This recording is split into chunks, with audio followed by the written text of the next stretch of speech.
దేవుని నామానికి స్తోత్రం కలుగునుగాక. హల్లెలూయా. సమయం ఇచ్చిన దైవజనులు అనే యేసురత్నం గారికి, సంఘ పెద్దలకు, పరిశుద్ధుని రక్తంలో కడగబడి పరిశుద్ధ సంఘంగా కూడి ఉన్న మీ అందరికీ ప్రభువైన యేసుక్రీస్తు నామములో వందనాలండి. వందనాలకి ప్రతి వందనాలు చెప్పటం చెప్పారా? అందరూ చెప్పలేదనుకోండి, మళ్ళీ చెప్తున్నాను. వందనాలండి. రెండు చేతుల ఆకాశం వైపు చాచి ఆపకుండా దేవుని స్తుతిద్దామా కొద్ది నిమిషాలు. స్తోత్రం స్తోత్రం స్తోత్రం స్తోత్రం. హల్లెలూయా హల్లెలూయా హల్లెలూయా హల్లెలూయా హల్లెలూయా. స్తోత్రం స్తోత్రం స్తోత్రం. అభిషేకమా మీకు స్తోత్రం. హల్లెలూయా. స్తోత్రం స్తోత్రం. ప్రియులారా, అలాగే చేతులెత్తగా చిన్న ప్రార్థన చేసుకుందాం. గనుడు అయిన దేవా, సహాయకుడు అయిన రాజా, నీ గణనామమును బట్టి మిమ్మల్ని స్తుతిస్తూ ఉన్నాం. అల్పులమైన మమ్మల్ని ప్రేమించావు. నీ కృప చూపించి, వాత్సల్యత చూపించి మమ్మల్ని బ్రతకనిచ్చావు. ఇట్టి కృపను మా ఎడల విస్తరింప చేసినందులకే మీకు స్తోత్రం. నీ సన్నిధిలో నిలవడానికి, నిన్ను స్తుతించడానికి, నిన్ను మహింపరచడానికి ఇచ్చిన కృపను బట్టి వందనాలు నాన్న. ఇదిగో నీ లేఖన భాగంలో మేము ధ్యానము చేయబోతుండగా మీరే మాతో మాట్లాడండి. బలహీనమైన మమ్మల్ని బలపరచండి. మీ అభిషేకంతో ఎత్తి పట్టుకొనిమని ప్రతి ఒక్కరితో, నాతో, మాతో, మా అందరితో మీరు మాట్లాడి పరిశుద్ధపరిచి పుటం వేసి ఈ రాజ్యవ్యాప్తి వరకు మమ్మల్ని వాడుకొనిమని మా ప్రభును, మీ ప్రియకుమారుడు యేసు స్వామి ఉన్నతమైన నా పేరిట అడుగుచున్నామా తండ్రి, ఆమేన్. మంచిది. పరిశుద్ధ గ్రంథమైన బైబిల్లో నుంచి యెహెజ్కేలు గ్రంథం 23వ అధ్యాయం 4వ వచనం నుండి నేను చదువుతాను, దయచేసి వినాల్సిందో కోరుచున్నాను. యెహెజ్కేలు గ్రంథం 23వ అధ్యాయం 4వ వచనం నుండి చదువుతున్నాను. వారిలో పెద్దదాని పేరు ఓహోలా, ఆమె సహోదరి పేరు ఓహోలిబా. వీరు నాకు పెండ్లి చేయబడిన వారై కుమారులను కుమార్తెలను కనిరి. ఓహోలయను పేరు షమ్రోనునకు, ఓహోలిబా అను పేరు యెరూషలేమునకు చెందుచున్నవి. ఓహోల నాకు పెండ్లి చేయబడినను వ్యభిచారము చేసి తన వీట కాండ్రం మీద బహుగా ఆశ పెట్టుకుని ధూమ్ర వర్ణములు గల వస్త్రములు ధరించుకున్న సైన్యాధిపతులను, అధికారులను, అందము గల యవనులను, గొర్రము లెక్కు రౌతులను అగు అశ్షూరు వారిని మోహించెను. అది కాముకురాలు రీతిగా అశ్షూరు వారిలో ముఖ్యులకు వారందరి ఎదుట తిరుగుచు వారందరితో వ్యభిచరించుచు వారు పెట్టుకొనిన విగ్రహములన్నిటినీ పూజించుచు అపవిత్రురాలాయను. 11వ వచనం. దాని చెల్లెలైన ఓహోలిబా దానిని చూచి కాముకత్వమందు దానిని మించి అక్క చేసిన జారత్వముల కంటే మరి ఎక్కువగా జారత్వము చేసెను. ప్రశస్త వస్త్రములు ధరించిన వారును, సైన్యాధిపతులను, అధికారులను, గుర్రములకు రౌతులను, సౌందర్యము గల యవనులను అగు అశ్షూరు వారైన తన పొరుగు వారిని అది మోహించెను. అది అపవిత్రులాయనని వారిద్దరును ఏకరీతిగానే ప్రవర్తించుచున్నారని నాకు తెలిసెను. సరిపోతుందండి. మీరందరూ నా ముఖం చూడండి. దయచేసి బైబిల్ మూసేయండి, నా ముఖం చూడండి. అవసరమైనప్పుడు చెప్తున్నప్పుడు తిరిగి కానీ. హల్లెలూయా హల్లెలూయా. ప్రియులరా, ఈ లేఖనాన్ని వివరకు ముందు భార్య భర్తతో ఎలా ఉండాలి, భార్య భర్తతో ఎలా ఉండాలి. భార్య విధేయురాలై ఉండాలంట భర్తకి. భార్య ప్రేమతో మలుచుకోవాలట భర్తతో. భార్య విశ్వాసం కలిగి ఉండాలంట భర్త ఎదుట. భార్య నమ్మకమైనదిగా ఉండాలట. ఇట్టివి ఏవైనాను లేకపోతే భర్తకు రోషం వస్తుంది, అంటే కోపం వస్తుంది. భార్య వెలిచూపులు చూస్తే, భార్య పక్కదోవలు నడిస్తే, భార్య వ్యభిచారపు తలంపులతో ఉంటే, క్షమించాలి, కఠినంగా ఉంటాయేమో మాటలు, నన్ను క్షమించండి. అలాంటి పరిస్థితులు కనుక భార్య నిలిస్తే భర్తకు రోషం వస్తుంది. ఆ రోషము చేత భార్యను వాడు ఏలుకోడు. బుద్ధిమంతుడైతే పరిత్యాగ పత్ర ఇచ్చేసి వదిలేస్తాడు. బుద్ధిహీనుడైతే కొట్టి చంపేస్తాడు. ఇది సహజంగా జరుగుతున్నటువంటి పరిస్థితులు. భార్య ఎలా ఉండాలి? పవిత్రంగా ఉండాలి. భార్య ఎలా ఉండాలి? ప్రత్యేకింపబడినదిగా ఉండాలి. తన భర్త కొరకే జీవించినదైనట్టు ఉండాలి. అలాగే నీ భర్త వేరే త్రోవలో వెళ్ళాలని నా ఉద్దేశం కాదు. భార్య భర్తలు ఏక శరీరంగా చెప్తున్నాను. అటు భర్త అయినా అటు భార్య అయినా ఎప్పుడు కూడా ఒకరిని హత్తుకునే ఉండాలి. అపవిత్రమైన తలంపులు, అపవిత్రమైన ఉద్దేశములు, కామకత్వపు ఆలోచనలు, వ్యభిచార సంబంధమైన క్రియలు, ఆలోచనలు, క్రీడలు వారిరువురి మధ్యన ఉండకూడదు. ఇది భార్యాభర్తలకు దేవుడు నియమించిన కట్టడ.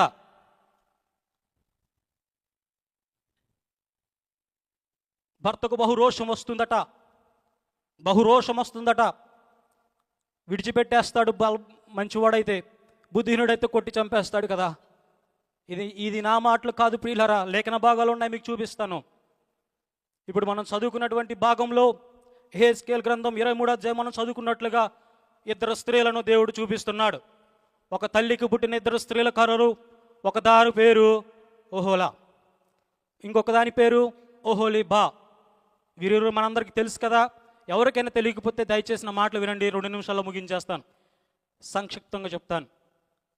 వీరిరువురిని దేవుడు పెళ్లి చేసుకున్నారు అనే మాటని ఇక్కడ రాయబడింది. దేవుడికి పెళ్ళి ఏంట్రా అని అడుగుతారేమో. ఇది లేఖన భాగములను అక్షరార్థంగా తీసుకుంటే అర్థం కాదు. ఇది అక్షరార్థంగా చదివితే అర్థం కాదు. ఇది ఆత్మపూర్వకంగా చదవాలి. ఆత్మపూర్వకంగా అర్థం చేసుకుంటే కానీ ఈ వచనాలు మనకు అర్థం కావు. దేవుడు ఎన్నుకున్నాడంట 2 జనాంగాలని, లేక 2 స్త్రీలని పెళ్లి చేసుకున్నారని ఉపమాన రీతిగా చెప్పబడినటువంటి మాట. ఓహోలాని ఓహోలిబాను దేవుడు ఎన్నుకున్నాడు, లేకపోతే ఏర్పరచుకున్నాడు, లేకపోతే ఇష్టపడ్డాడు, లేకపోతే పెండ్లి చేసుకున్నాడని లేఖన భాగాలు సెలవిస్తున్నాయి. వారు ఎవరు? ఈ ఓహోలిబా అనే వారు ఎవరు? 2 అక్క చెల్లెండ్రు. ఓహోలకు పేరు, మరొక పేరు షమ్రోన్. ఓహోలిబాకు మరొక పేరు యెరూషలేం.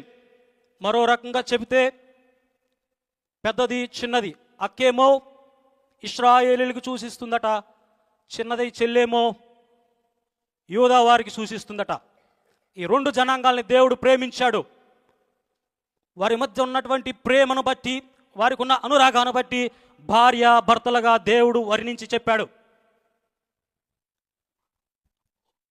షమ్రోన్ లేక ఓహోలాగా పిలువబడుతున్నటువంటి పెద్దదైనటువంటి అక్క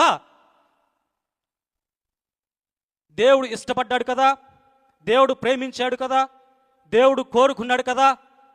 కోరుకున్నట్లుగానే ఉండి పిల్లలను కనింది, కుమార్తెలను కనింది.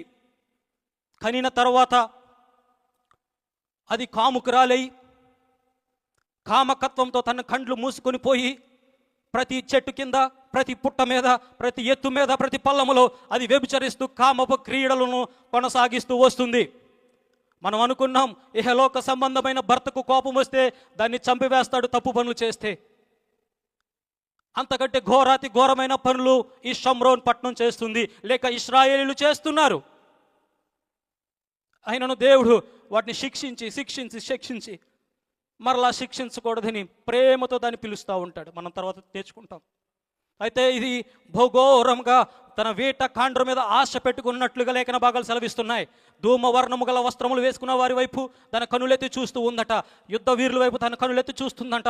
రౌతులను ఎక్కువ వారి వైపు తన కనుల వైపు చూస్తుందంట.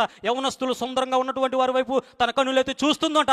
ఇశ్రాయేలు జనాంగం అంటే దాని అర్థం ఏమిటంటే ప్రియులారా, ఇదిగో అక్కడ దేవుడు ఏర్పరిచినటువంటి కట్టడను వదిలేసి, దేవుడు చెప్పినటువంటి పద్ధతులను వదిలేసి, లేక భర్త చెప్పినటువంటి పద్ధతులను వదిలేసి, కట్టడను వదిలేసి ఎవడో రోడ్డును పోయేవాడి వైపు చూస్తూ ఉంది. ఎవడో రోడ్డును అందంగా వెళ్తున్నాడని వాడి వైపు చూస్తుంది. దాని అర్థం వాళ్ళు చేస్తున్న ఆచారాల వైపు, ఆహా ఈ ఆచారం భలే ఉందే, ఈ కట్టడ బలాగుందే, ఈ బలేకు భలే ఉందే, ఈ బయలుకు నా పిల్లల్ని అర్పిస్తాను, ఈ బయలుకు నా పిల్లల్ని బలిగా అర్పిస్తానని ఆశగా ఎదురు చూస్తుందట ఇశ్రాయేలు పట్నం. దేవుడు కోరుకున్నాడు. మొదటి దాని పేరు ఓహోలా, అది ఇశ్రాయేలు.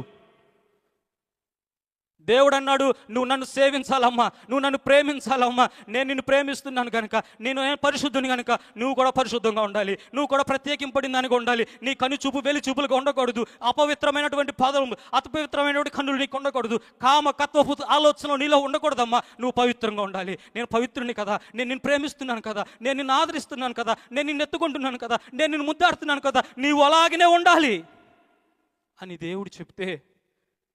దేవుడు చెప్తే ఇశ్రాయేలీలట వ్యర్థమైన వాటి వైపు తమ కనులెత్తి చూస్తున్నారు. వారి ఆచారాల వైపు కనులెత్తి చూస్తున్నారు. నేనే దేవుణ్ణి, నేను తప్ప వేరొక దేవుడు నీకు ఉండకూడదు అంటే వాళ్ళు ఆరాధిస్తున్న, లేక అన్యులు ఆరాధిస్తున్న దేవుడి వైపు చూసి ఆహా నువ్వే మా దేవుడు అని, ఆహా నువ్వే మా రక్షకుడు అని వారితో సహవాసం చేస్తూ, వారి దేవుడికి మొక్కుతూ, వారి దేవుడికి బలర్పిస్తున్నారంటే వారి పిల్లల్ని. ప్రియులారా, నా మాటలు మీకు అర్థమవుతున్నాయి అనుకుంటున్నాను. దేవుడు చెప్పాడు నేను నిన్ను ఏర్పరచుకున్నానని. దేవుడు చెప్పాడు నాకున్న ప్రేమ, నాకున్న అనురాగం, ఒక భార్యగా నిన్ను స్వీకరిస్తున్నానని. ఒక భర్తగా దేవుడు మాట్లాడుతున్నప్పుడు భార్యగా ఉండవలసినటువంటి ఇశ్రాయేలీలు అన్యాచారాలు చేశారు, విగ్రహారాధన చేశారు, మోసపు మాటలు పలికారు, అబద్ధములు వారు ఆడారు, దేవుని కట్టడను వారు ఎదిరించారు, వ్యతిరేకమైన కార్యకలాపాలన్నీ చేశారు, వ్యభిచార సంబంధమైనటువంటి ప్రతిక్రియను వాళ్ళు చేశారు. దేవుడు చూచాడు. దేవుడి స్థానంలో నువ్వు నేనుంటే ఏం చేస్తాం? మన భార్యకు మనం చెప్పాము ఎలా చేయకూడదమ్మా, ఇది తగదమ్మా, ఇలాంటి పద్ధతి మంది కాదమ్మా అన్నప్పుడు చెప్పినప్పుడు కూడా ఆ భార్య అలాగే చేస్తే, లేక భర్త అలాగే చేస్తే మీరేం చేస్తారు? నేనేం చేస్తాను? కుదిరితే చంపేస్తారు, బుద్ధిమంతుడైతే వదిలేస్తాడు. కానీ దేవుడే, సాక్షాత్తు దేవుడే నువ్వు చెయ్యవద్దు అన్న పని 10 సార్లు చెప్పితే 100 సార్లు చేశారట ఇశ్రాయేలీలు. దాని చెల్లి మా అక్క కంటే నేను తక్కువ తిన్నదననా? మా అక్క చేసిన దానికంటే మరి ఎక్కువగా నేను చేస్తానందట. అది మరి ఎక్కువగా విశ్వాసఘాతుకురాలైనట్టు లేఖన భాగాలు తెలియజేస్తున్నాయి. ఎవరు? యూదా జనాంగం. ఎవరు? ఓహోలిబా. ఎవరు? యెరూషలేము పట్టణంగా వర్ణించబడినటువంటి వారు. అంతకంటే కామకత్వపు క్రీడలు చేస్తున్నారు ఈ యూదా వారు. వీరిరువురు ఎవరు? దేవుడు ఏరుకున్నటువంటి, దేవుడు ఎంచుకున్నటువంటి, దేవుడు ప్రత్యేకించబడినటువంటి, తన భార్యలుగా స్వీకరించబడినటువంటి జనాంగం.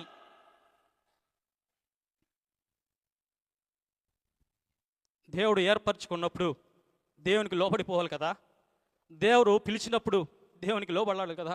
ఇప్పుడు మనం చదువుకున్నాం కదా కీర్తనల గ్రంథం 78 తీయవసరం లేదు.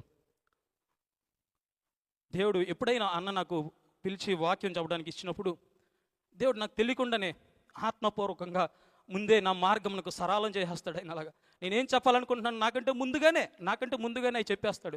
అన్న చాలా చక్కగా చెప్పేశాడు. ఇశ్రాయేలీలు వారు చేసిన తప్పిదాలు మాటికి 78వ కీర్తన 36వ వచనం 37వ వచనం ఉంటుంది. నోటి మాటల చేత వారు ఒప్పుకుంటారు కానీ హృదయపూర్వకంగా వారు ఒప్పుకోరట.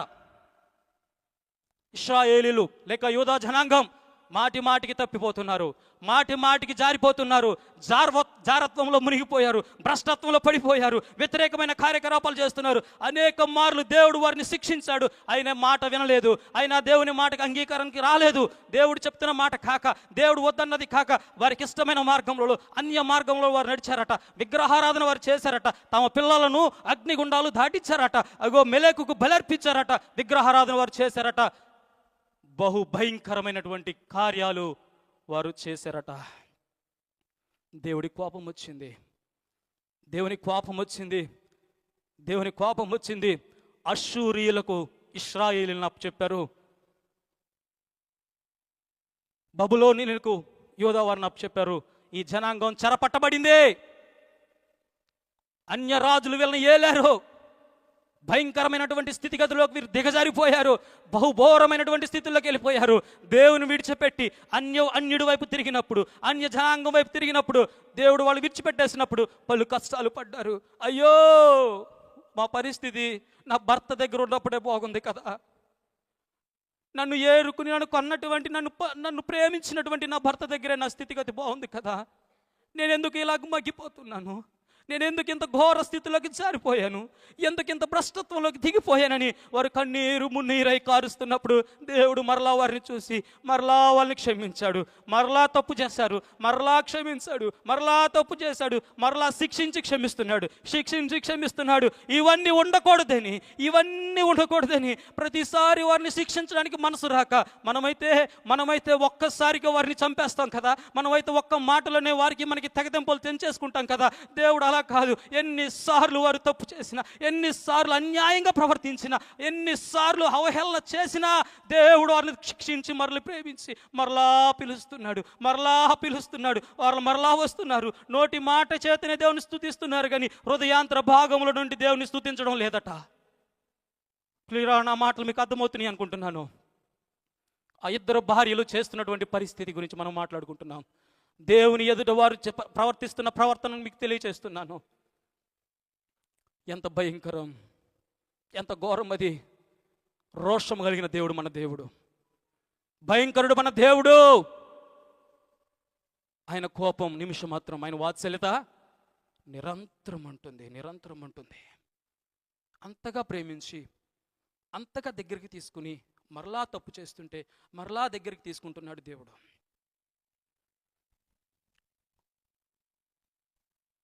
ఇలా ఉండకూడదని, ఇలా జరగకూడదని తండ్రి కుడి పార్శ్వమున కూర్చుండుట విడిచిపెట్టకూడని భాగ్యమని ఎంచక పరము నుండి భూమికి దిగువచ్చి ఆ కల్వరి శిలువలో, ఆ గొల్గోతా కొండపై పడరాను పాట్లు పడి నా కొరకే ఆ రక్తమును చిందించి ఆ రక్తం ద్వారా పవిత్రత కలగ చేయాలని, ఆ రక్తం ద్వారా వారిని క్షమించాలని ఒక్క మారే ఇంక శిక్షించను, ఇంకా నా ప్రజలను శిక్షింపను ఆ మాట ఉంటుంది. నోవాహ కాలములో నేను జలప్రళయము రప్పించినట్లుగా మరియు నా పిల్లలు మళ్ళా జలప్రళయమును నేను రప్పించను అని ఒట్టు పెట్టుకొనున్నట్లుగా నా ప్రజలను నేను ఇక శిక్షింపను, నేను నా ప్రజలను శిక్షింపనని ఒట్టు పెట్టుకుంటున్నానని దేవుడే స్వయంగా మాట్లాడాడు. ఆ మాటకు అర్థం ఏమిటంటే, ఆయనే పరము నుండి దిగి వచ్చి ఆ పవిత్ర రక్తం ఈ భూమి మీద ప్రోక్షింపచేసి మన కొరకు, మన పాపముల కొరకు, లేక తన ప్రజల కొరకు, తన పాపం కొరకు, పాప క్షమాపణ జరుగుట కొరకు ఆయన దిగి వచ్చాడు. నా మీద చప్పట్లు కొడితే నా మహిమపరచండి. హల్లెలూయా, హల్లెలూయా. ఆయన దిగి వచ్చాడు ప్రియులారా, ఆయన దిగి వచ్చాడు. ఆయన కోరుకున్నటువంటి జనాంగాన్ని విడిపించడం కొరకే ఆయన దిగి వచ్చాడు. దిగి వచ్చి ఆ పాప క్షమాపణ కొరకే ఆ రక్తాన్ని చిందించాడు. ప్రియులారా, పరిశుద్ధ గ్రంథం బైబిల్ తీయండి, ఒక వచనం చూపిస్తాను మీకు. సంఖ్యాకాండం 5వ అధ్యాయం 16వ వచనం, 17వ వచనం.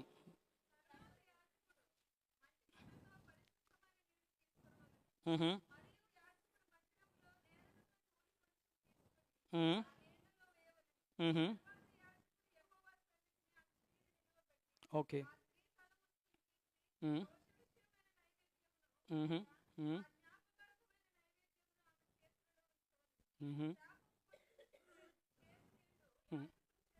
23వ వచనం. తరువాత యాజకుడు పత్రం మీద ఆ శబ్దములు రాసి ఆ చేదు నీళ్లతో వాటిని తుడిచివేసి ఆ నీళ్లు ఆ స్త్రీకి త్రాగింపవలెను.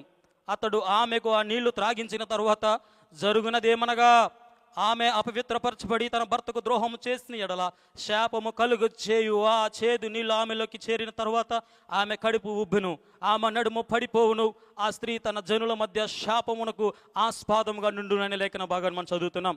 ఇక్కడ చిన్నగా చెప్పేస్తాను, టైం అయిపోతుంది. ప్రియులారా, లేఖన భాగాలను చూస్తే మోషే కాలంలో, ధర్మశాస్త్ర కాలంలో దేవుడు భార్య భర్తల గురించి చెప్పినటువంటి ఒక చిన్న సన్నివేశం, ఒక కట్టడ ఏమిటంటే, భార్య తప్పు చేస్తే, భార్య వ్యభిచారం చేస్తే, భర్తకు తెలియకుండా భర్తను మోసం చేసి వెలిచూపులు చూస్తే, ఆ వెలిచూపులను బట్టి ఆవిడ జారత్వంలోకి దిగిపోతే, ఆ దిగిపోయిన తర్వాత భర్తకు తెలియకుండా అలాగే మేనేజ్ చేస్తూ ఉన్నప్పుడు ఎప్పుడైనా భర్తకు డౌట్ వచ్చి యాజకుని దగ్గర తీసుకువెళ్ళి, రోషం కలిగిన వాడే నా భార్య తప్పు చేసిందేమో నాకు అనుమానంగా ఉంది అని యాజకుడి దగ్గర తీసుకెళ్ళినప్పుడు యాజకుడు, దేవుడే చెప్పినటువంటి మాట, యాజకుడు అంట ఒక మంచి నీళ్ళను తీసుకుని ఆ కుండలో, ఆయన తీసుకున్న కుండలో పరిశుద్ధ స్థలంలో ఉన్నటువంటి ధూళిని తీసుకుని ఆ కుండలో వేసి ఆ కుండ నీళ్ళు ఆయన చేతిలో పెట్టుకుని అప్పుడు అక్కడ నుంచినటువంటి స్త్రీ, ఎవరైతే ఆ స్త్రీ ఉందో లేక ఆయన భార్య ఉందో, ఆయన భార్యను దేవుని సన్నిధిని ఎదుట నిలవపెట్టి ఆ భార్యకు అవి తాగించాలి.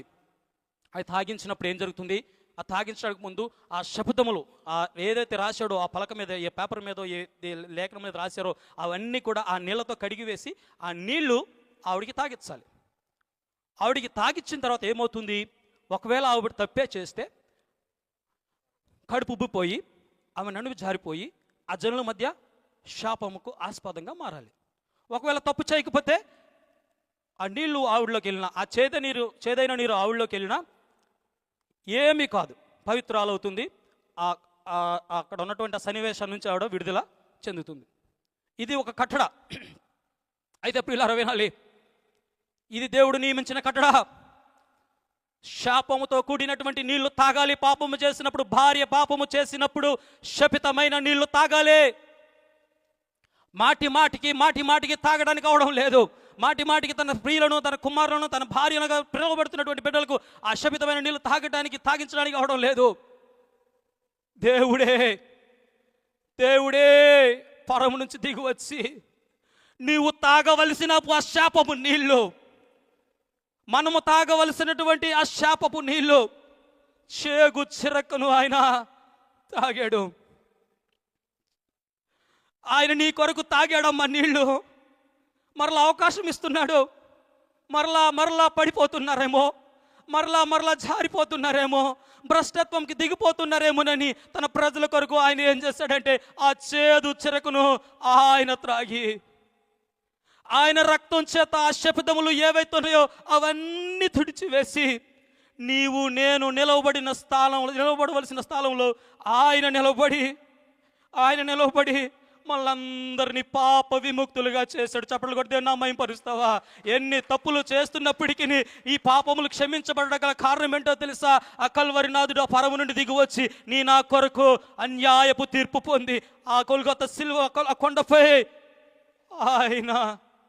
ఆయన గాయపరచబడ్డాడు. అది చేదు చిరకును ఆయన త్రాగాడు. ప్రియులారా, ఫినెహాస్ గురించి మీకు తెలుసు కదా. మిద్యాని స్త్రీతో ఒక ఇశ్రాయేలుడు వెళ్తే, పాపం చేయడానికి వెళ్తే, ఫినెహాసు లేచి ఈటని తీసుకుని బల్లెపొట్టు ఒక్కటి పొడిస్తే వారు డొక్కుల నుండి దూసుకుని వెళ్ళిపోయిందట. అలా దూసుకుని వెళ్లకుండా ఉండాలి అంటే ఎవరో ఒకరు బల్లెపు పోటు తినాలి. ఆయనే నా తండ్రి అయిన దేవుడు నీ కొరకు నా కొరకు బల్లెపు పోటు పొడిపించుకున్నాడమ్మా. ఆయన డొక్కల నుంచి బల్లెపోటు వెళ్ళిపోయింది. అలా శాపమునకు నువ్వు ఆస్పదంగా ఉండకుండా ఉండాలని, నీ పాపముల చేత నువ్వు కట్టబడకుండా ఉండాలని, విడిపించాలని, విడుదల చేయాలని ఆనాటి ఆ జనుల కొరకే ఎలాగూ తన పాపములు క్షమించడానికి ఎలాగూ తీర్మానం తీసుకున్నాడో అదే దేవుడు నేటికి సజీవుడై ఉన్నాడు. నా కొరకే ఆయన దిగి వచ్చాడు. ఆ పాప క్షమాపణ కొరకే ఆ కల్వరి రక్తము మన కొరకు చిందించబడింది. ఆ శపితమైన చేదును ఆయన మృంగాడు. ఆ బల్లెపు పోటును ఆయన పొడిపించుకున్నాడు. ఆ స్థానంలో నిన్ను ఉండకుండా చేసి, నిన్ను తప్పించి, తప్పు నువ్వు చేసినప్పటికీ, తప్పు నేను చేసినప్పటికీ మనం అనుభవించవలసిన శిక్షను ఆయన అనుభవించి, నువ్వు తప్పుకో, ఆ తప్పు కూడా నేనే శిక్షణ అనుభవిస్తాను, నువ్వు తప్పుకో నా ప్రియుడా, నువ్వు తప్పుకో నా ప్రియురాలా, నా ప్రియురాలు నువ్వు తప్పుకో, నువ్వు భరించలేవు, నువ్వు వాటన్నిటికీ నువ్వు నిలవలేవు, నేను నిల్చుంటా నీ కొరకు, నేను నిలబడతానమ్మా, నేను నిలబడతాను. నేను ఇన్నిసార్లు నిన్ను అవమాన గురిచాను, ఇన్నిసార్లు నిన్ను నిందించాను, ఇన్నిసార్లు నిన్ను శిక్షించాను, నీ కొరకు నేను నిలబడతాను. ఆయన నిలబడ్డాడు. ఆ శాపాన్ని ఆయన మోసాడు, ఆ చిరకును ఆయన తాగాడు, ఆ బల్లెపొట్టు ఆయన పొడిపించుకున్నాడు. అయితే ఇట్టి కార్యములు చేసిన దేవుడు మనల్ని ప్రేమిస్తున్నాడు. ఎన్నిసార్లు పడిపోయి ఉంటాం మన జీవితాల్లో, ఎన్నిసార్లు ఆయనకి వాగ్దానములను చేసి వాగ్దానములు నెరవేర్చకుండా తప్పిపోయి ఉంటాం. ప్రభువా, ఈ సంవత్సరం స్టార్ట్ అయింది, 2025 స్టార్ట్ అయింది కదా, ఇప్పటికి 4 వారాలు జరిగింది. ఈ 4 వారాల్లో నేను పవిత్రంగా జీవించాను అన్న వాళ్ళు చేతులు ఎత్తండి. నేను ప్రత్యేకించబడిన వాటిగా ఉన్నాను చేతులు ఎత్తండి. దేవునికి స్తోత్రం. 1 2 3 4 5 6 7 8 ఒక్క మాట అయినా, ఒక్క చూపైనా, ఒక ఆలోచన అయినా దేవునికి వ్యతిరేకంగా నేను చేయలేదన్నవారు హల్లెలూయా, హల్లెలూయా, హల్లెలూయా. దేవునికి స్తోత్రం అమ్మా. దేవుడు మిమ్మల్ని దీవించును గాక. ఇలాగనే స్థిరులై ఉండండి. మరి మిగతా వారి పరిస్థితి ఏమిటి? కొత్త సంవత్సరం అయి 4 వారాలు కాక ఉనిపే తప్పిపోయావే. కొత్త సంవత్సరం జరిగి 4 వారాలు కూడా నిన్నకుండానే మారిపోయావే. ఏదో తీర్మానం తీసుకునే ఉంటావు కదా, ప్రభువా ఈ సంవత్సరం ఇలాగ ప్రత్యేకింపబడిన వాడిగా ఉంటానయ్యా, ఈ సంవత్సరం నీ కొరకు ప్రత్యేకింపబడిన దానిగా ఉంటానయ్యా, పవిత్రంగా జీవిస్తానయ్యా, వ్యతిరేకంగా ఆలోచించను, పాపపు క్రియలు చేయను, ఇదిగో విగ్రహారాధన నేను చేయను. విగ్రహారాధన అంటే మనకు తెలుసు, అది ప్రత్యేకంగా నేను చెప్పనవసరం లేదనుకుంటున్నాను. విగ్రహారాధన నేను చేయను, బలిగా అర్పించినవి నేను తిన్నో, నేను పవిత్రంగా బ్రతుకుతానని తీర్మానం తీసుకునే ఉంటాం. తీసుకున్న తీర్మానం నిలబెట్టుకున్నావా? చాలా కొద్ది మంది నిలబెట్టుకున్నాం. నిలవ పెట్టుకొని వారి పరిస్థితి ఏమిటి? ఒకవేళ దేవుడు ఇప్పుడే ఈ కూట ముగియంగానే దేవుడు బయటకు వచ్చి నా కొరకు ఏర్పరచబడినటువంటి వారులారా రండి అని పిలిస్తే చేతులు ఎత్తిన వారే వెళ్తారు, చేతులు ఎత్తని వారి పరిస్థితి ఏమిటి? అలాగ ఉండిపోతావా? బుద్ధి లేని కన్యక వలె అలాగ నిలిచిపోతామా? ప్రభు ఇంకొక ఛాన్స్ ఇవ్వమంటావా? ప్రభు ఇంకొక అవకాశం ఇవ్వమంటావా? ప్రభు ఇంకొకసారి నన్ను దర్శించమంటావా? అలా జరగదు. ఎందుకు? పరము నుండి దిగి వచ్చిన దేవుడు నీ కొరకు ప్రాణం అర్పించి ఆ రక్తాన్ని ప్రోక్షించి ఆ ప్రోక్షంలో నీ పాపములు కడిగి ఇప్పటి వరకు అవకాశాలు ఇస్తూనే వచ్చాడు. చివరి పిలుపు వచ్చినప్పుడు మరలా అవకాశం ఉండదు నాన్న. అమ్మా, చేతులు జోడించి చెప్తున్నాను, తీర్మానం తీసుకున్నావేమో ఆ తీర్మానం ప్రకారం జీవించు. యథార్థంగా బ్రతుకు, ప్రత్యేకంగా బ్రతుకు, నిష్ట కలిగి భక్తి చేయి, యథార్థమైన భక్తి చేయి, శ్రేష్టమైన భక్తిని చేయి, పరిపూర్ణంగా భక్తిని చేయి. ఏదో ఆదివారం వచ్చింది కదా, ఆరాధనకి వెళ్ళాను కదా, దేవుని స్తుతిస్తున్నాను కదా, అందరిలో నేను కూడా ఒకటిగా ఉంటాను కదా అనుకోకు. అది వ్యర్థమే. దేవుడు పిలుస్తున్నాడు ప్రియులారా, పిలుస్తున్నాడు. 54వ అధ్యాయం యెషయా గ్రంథం 6 నుంచి 17 వచనాలు ఇలా ఉన్నాయి. నేను చదువుతాను, టైం అయిపోయింది. నీ దేవుడి మాట సెలవిచ్చుచున్నాడు, విడవబడి దుఃఖ క్రాంతురాలైన భార్యను పురుషుడు రప్పించినట్లును, తృణీకరింపబడిన యవ్వనపు భార్యను పురుషుడు రప్పించినట్లును యెహోవా నిన్ను పిలుచుచున్నాడు. చప్పట్లు కొడితే నా మహింపరచు. నిమిషం మాత్రం నేను నిన్ను విసర్జించి తిని గొప్ప వాత్సల్యముతో నిన్ను సమకూరుస్తానంటున్నాడు. 8వ వచనం, మహోగ్రేతంతో కలిగిన నిమిషం మాత్రం నీకు విముఖుడనైతిని, నిత్యమైన కృపతో నీకు వాత్సల్యత చూపిస్తానని నీ విమోచకుడైన దేవుడు యెహోవా సెలవిచ్చుచుంటున్నాడు. 9వ వచనం, 10వ వచనం, పర్వతములు తొలగిపోయినను మెట్టలు తత్తరిల్లను, నా కృప నిన్ను విడిచిపోదు అంటున్నాడు. సమాధాన విషయమైన నా నిబంధన తొలగిపోదు అంటున్నాడు అని నీ యందు జాలిపడు యెహోవా సెలవిస్తున్నాడు. ప్రయాసపడి గాలి వాన చేత కొట్టబడినదానా, ఆదరణ లేక ఉన్నదానా, నేను నీలాంజనములతో నీ కట్టడమును కట్టుదును, నీలములతో నీ పునాదులు వేయుదును, మణి మాణిక్యములతో నీ కోట కొమ్ములను, సూర్యకాంతములతో నీ గుమ్మములను కట్టుదును, ప్రశస్తమైన రత్నములతో నీకు సరిహద్దులను ఏర్పరచదును. ఇట్టి ఆశీర్వాదాలు చదువుకోండి. 6 నుంచి 17 వచనాల వరకు ఉన్నాయి. దేవుడు పిలుస్తున్నాడన్నా, దేవుడు పిలుస్తున్నాడు. ఎందుకు ఇలాగూ చెప్తున్నానంటే, దేవుడు నన్ను దర్శించాడు. మాటికి ఇదే చెప్పమని, ఇదే వాక్యం చెప్పమని ప్రేరేపించాడు కనుక ఇంతసేపు అరిచి చెప్తున్నాను. ఏమో రేపు ఏమి జరుగునో మనకు తెలియదు, ఎంతమంది ఇక్కడ నిలుస్తామో మనకు తెలియదు. దేవుడు చెప్తున్నటువంటి మాట నువ్వు వింటివా ధన్యుడివి, నువ్వు వినలేదా అంతే. బుద్ధి లేని కన్యక ఎలాగూ రోధిస్తుందో అలాగను రోధించవలసిన పరిస్థితి తల్లి. ఆయన రక్తం ప్రవహిస్తూ ఉంది. అయ్యో ఇంత గొప్ప తరుణాన్ని నేను ఎలా నిర్లక్ష్యం చేసి తిని, ఇంత గొప్ప అవకాశాన్ని నేను ఎందుకు వ్యర్థంగా చేసి తిని, పరిపూర్ణ భక్తిని నేను ఎందుకు చేయలేకపోతున్నాను? వింటున్నాను, లేఖన భాగాలను ధ్యానం చేస్తున్నాను, ప్రార్థిస్తున్నాను, కానీ పరిపూర్ణంగా నేను ఉండడం లేదే అని రోధిస్తే తర్వాత నీకు ఉపయోగం లేదు ప్రియులారా. ఇప్పుడే మరుక్షణం నీది కాదు. ఈ క్షణం అందే ఒప్పుకో, ఒక తీర్మానం తీసుకో. అన్ని వేళలా తీసుకుంటున్నట్లే తీర్మానాలు తీసుకుని వెళ్ళిపోతే కుదరదు. ఇది నీ మదిలో ఉండాలి, నీ హృదయలో ఉండాలి, ఇది ముద్రించబడాలి. దేవుడు పదే ఈ వాక్యం తెలియచేయమని నాకు ప్రేరేపణ కలిగించాడు.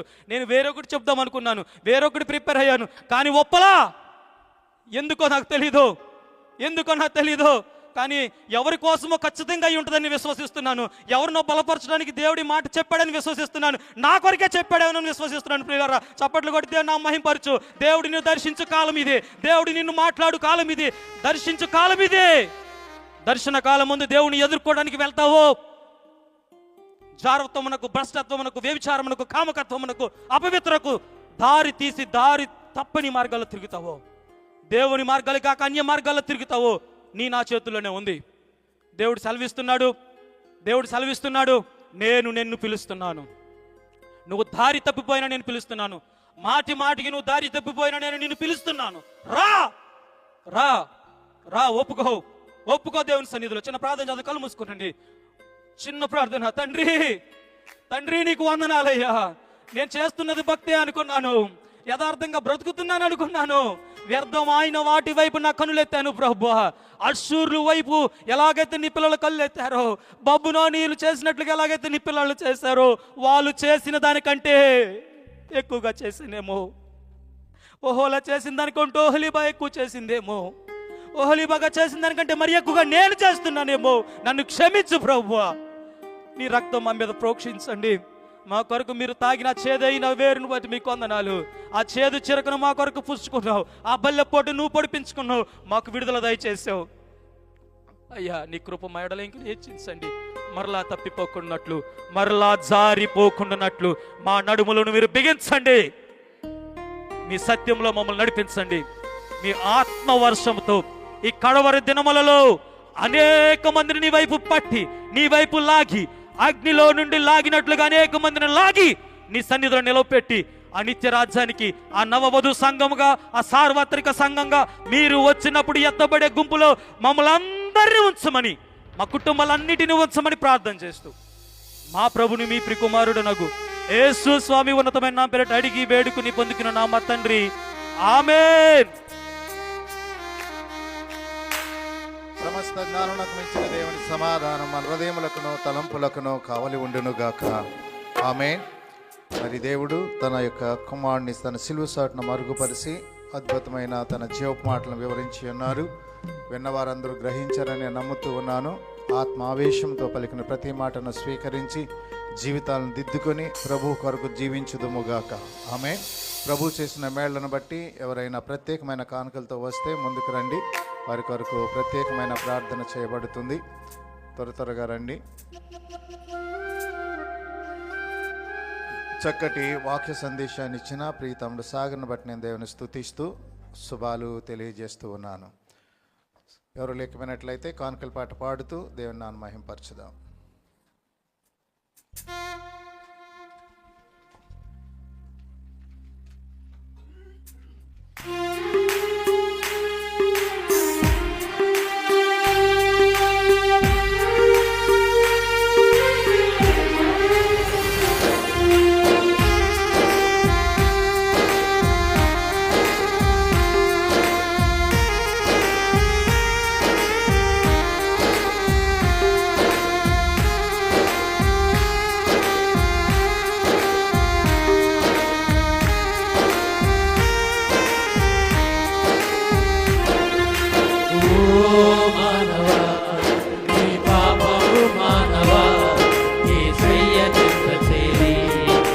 బ్రతుకు మార్చుకోవా. ఓ మానవా, నీ పాపము మానవా, నీ బ్రతుకు మార్చవా. పాపములోనే బ్రతుకుతున్నతో చెడును నీ దేహము, పాపములోనే మరణించినతో తప్పదు నరకము. పాపములోనే బ్రతుకుతున్నతో చెడును నీ దేహము, పాపములోనే మరణించిన తప్పదు నరకము. ఓ మానవా, నీ పాపము మానవా, యేసయ్య చెంత చేరి నీ బ్రతుకు మార్చుకోవా.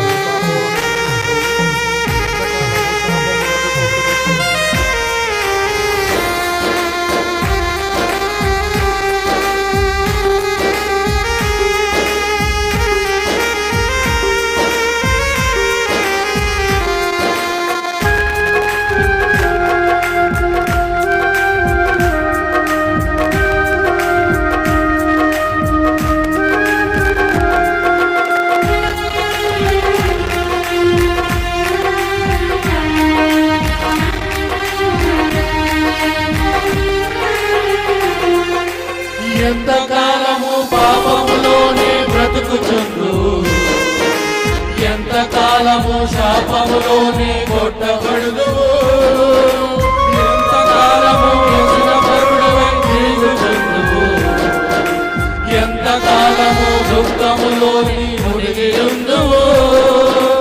యేసుని నమ్మి పాపము నుండి విడుదల పొందుము. యేసయ్య తన రక్తమును పాపము కడుగును. యేసుని నమ్మి పాపము నుండి విడుదల పొందుము.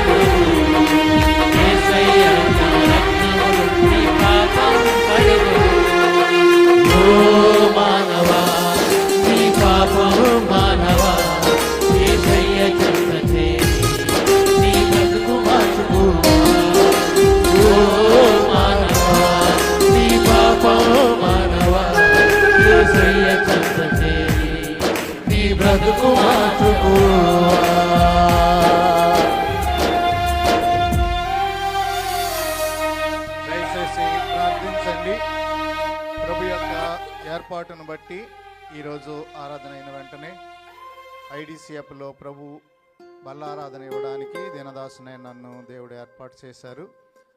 దేవుని మహిమాత్మై వాడబడేటట్టు ప్రార్థించండి. దేవుడు మీ అందరిని దీవించునుగాక. వచ్చే వారం మనకు పరిశుద్ధ ఆరాధన ఉంటుంది. ఎవరు మర్చిపోకుండా రాని వాళ్ళకు కూడా తెలియజేయండి. ముగింపు ప్రార్థన చేసుకుందాం. సోదరులు సుందర్ కుమార్ గారు వచ్చి ముగింపు ప్రార్థన చేస్తారు. పరలోక ప్రార్థన ఆశీర్వాదంతో ముగించుకుందాం. ప్రార్థన చేసుకుందాం. పరిశుద్ధుడైన మా తండ్రి, ప్రేమగలనైనా నీ ప్రేమ కొరకు వందనాలు, స్తోత్రాలు, స్తుతులు చెల్లిస్తున్నాం. మీ యొక్క ఉచితమైన కృప కనుకరాన్ని బట్టి ఇగనైనా ఈ మొదటి మాసంలో చివరి పరిశుద్ధ పునరుత్థాన దినంలో ప్రభా నీ నామాన్ని గణపరచడానికి మాకు ఇచ్చినటువంటి గొప్ప అవకాశాన్ని బట్టి వందనాలు. ప్రభా మరి పాటల్లో మీరున్నారు అయ్యా, సాక్ష్యాల్లో మీరున్నారు, అందుని బట్టి వందనాలు. ఇగనైనా నీ దీనదాసు నిలబెట్టుకుని మా తండ్రి చక్కని వర్తమానం ద్వారా ప్రతి ఒక్కరిలో ఉన్నటువంటి ఆ యొక్క భయంకరమైన రహస్య పాపములను మీరు బయలుపరిచి మరొక్కసారి నాయన ప్రతి ఒక్కరిని నాయన హెచ్చరించిన విధానాన్ని బట్టి మీకు లెక్కలేని స్తోత్రాలు, వందనాలు అయ్యా, కృతజ్ఞతాస్తుతులు చెల్లిస్తూ ఉన్నాం. నాయన నీ కుమార్ని ఇంకను మీరు బలపరుచుకొని నాయన ముందు దినాల్లో బలమైన పనిమిట్టుగా నీ సొత్తుగా వాడుకోమని దీని కుటుంబాన్ని మీ అసాలుగా చెప్తా ఉన్నాను. ఇగో నాయన ప్రత్యేకమైన సమయంలో మా తండ్రి మా యొక్క నైనా మరి సండే స్కూల్ బిడ్డల కొరకు ప్రార్థన చేస్తూ ఉన్నాం. నాయన జ్ఞాపకం తెచ్చుకోండి, దీవించండి, ఆశ్రయించండి. యవన బిడ్డల కొరకు ప్రార్థన చేస్తాను, ఫైర్ బిడ్డల కొరకు ప్రత్యేకంగా ప్రార్థన చేస్తూ ఉన్నాం. నాయన మీకు వందనాలు. ఇగో నాయన ఇక్కడ ఎవరు ఏ ఆశతో నైనా నీ సన్నిధిలో నైనా మొరపెడతా ఉన్నారో ప్రభా, విజ్ఞాపన ప్రార్థన చేస్తూ ఉన్నారో వారికి ఉన్న ప్రతి హృదయ వాంఛని మీరు తీర్చి సహాయము చేయమని అయా పాదాలు పట్టి బతుకులాడుతూ వందనాలు చెల్లిస్తున్నాం. అయా ఈ మాసం అంతా కూడా మీ ప్రత్యేకమైన కాపుదల, మీ కృప, మీ సన్నిధి మాతో ఉంచారు నాయన, మీ అభిషేకాన్ని మాతో ఉంచారు. అందుని బట్టి మీకు లెక్కలేని స్తోత్రాలు, వందనాలు చెల్లిస్తా ఉన్నాను. గర్భిణీ స్త్రీలుగా ఉన్న బిడ్డల కొరకు ప్రత్యేకంగా ప్రార్థన చేస్తా ఉన్నాం. నాయన సహాయము చేయండి నాయన. గర్భ ఎదురు చూసిన బిడ్డల కొరకు ప్రార్థన చేస్తున్నాం. తగిన సమయంలో మీరు అద్భుతం చేయండి నాయన. ఉద్యోగాల కొరకు ఎదురు చూసిన బిడ్డల కొరకు ప్రార్థన చేస్తున్నాం. వివాహాల కొరకు ఎదురు చూసిన బిడ్డల కొరకు ప్రార్థన చేస్తా ఉన్నాం. సహాయం చేయండి. ఈరోజు నూతనంగా వచ్చిన బిడ్డల కొరకు ప్రార్థన చేస్తా ఉన్నాం. వారి కుటుంబాలు బాగా మీరు దీవించి ఆశ్రయించండి నాయన. అంత మాత్రమే కాదు, ఇంకా నాయన ప్రభా ఇగో నాయన బిడ్డలు ఎవరు ఏ తలంపులతో నాయన అన్ని సందులో ఉన్నప్పటికీ నాయన మీరే మీ యొక్క అద్భుతమైన వాక్కు చేత మరల్చబడి మా తండ్రి దుష్టత్వం నుండి విడిపించబడి నాయన నీకు దగ్గరగా జీవించేటువంటి గొప్ప కృపను నాయన ఈ నూతన సంవత్సరంలో ప్రతి ఒక్కరికి దయచేయమని నేను ప్రయాణాలు చేస్తున్న బిడ్డల కొరకు నాయన దుబాయ్ నుంచి ఇండియా వెళ్తున్న బిడ్డల కొరకు అయా, ఇండియా నుంచి దుబాయ్కి వస్తున్న బిడ్డల కొరకు ప్రత్యేకంగా ప్రార్థన చేస్తున్నాం. అయా మా దైవజనుల కొరకు ప్రార్థన చేస్తున్నాం. నీ సేవకుడు నాయన ఈరోజు మా తండ్రి ఐడిఎస్ ప్రాంతానికి ప్రభావం బిడ్డ వెళ్తా ఉన్నారు. అయా అక్కడ ప్రభు బలలో నాయన సమీపిస్తూ ఉంటుండగా నీ సేవకుని అభిషేకించుకొని మా తండ్రి అద్భుతంగా అక్కడ ఆరాధన జరిగించుకోమని పాదాలు పట్టుకుని బతుకులాడుతూ ఉన్నాను. వందనాలు, లెక్కలేని స్తోత్రాలు నాయన. అలాగే నాయన రేపటి ఆ యొక్క మొదటి పరిశుద్ధ దినం కొరకు మమ్మల్ని సిద్ధపరచండి నాయన. ప్రభు వాళ్ళకి సిద్ధ అంత మాత్రమే కాదు, ఇగో ప్రభు ఇక్కడ తల ఉంచిన ప్రతి ఒక్క బిడ్డను, వారి కుటుంబాలను ప్రత్యేకంగా మీరు దీవించి ఆశించి కృప చూపించమని, మీ చేతమైతే మీరు అక్కడ ఆలస్యం అయితే నాయన మరలా పరిశుద్ధ మొదటి ఆదివారం మేమందరం కలిసి ఏకాత్మతో ఏక మనసుతో స్తుతించి ఆరాధించే గొప్ప భాగ్యం మాకందరికీ దయచేయమని యేసు నామములో వేడుకుంటూ ప్రార్థన చేస్తున్నారు పరలోక తండ్రి, ఆమేన్. పరలోకమందున్న మా తండ్రి, మీ నామం పరిశుద్ధపరచబడునుగాక, మీ రాజ్యము వచ్చునుగాక, మీ చిత్తం పరలోకమందు నెరవేరుచున్నట్లు భూమి యందు నెరవేరునుగాక. మనదినాహారం నేడు మాకు దయచేయము. మేడల అపరాధం చేసిన వారిని మేము క్షమించిన ప్రకారం ఆ అపరాధం మీరు క్షమించము. మమ్మల్ని శోధనలోనికి తేగ దృష్టిని తప్పించము. రాజ్యము, శక్తి, మహిమ నిరంతరము నీవైనావు తండ్రి, ఆమేన్. తండ్రి, కుమార, పరిశుద్ధాత్మ త్రియేక దేవుని సన్నిధి, ఆయన ముఖ ప్రసన్నత చేరువచ్చిన మీకు, మీ కుటుంబాలకు సర్వదా సర్వత్రా తోడైండి కాపాడి సంరక్షించునుగాక, ఆమేన్. పంపుము దేవా దీవెనలతో, పంపుము దేవా, పంపుము దయచేత పతిత పవన నామ పెంపుగా నీ సేవ ప్రియముగను నరింప. పంపుము దేవా దీవెన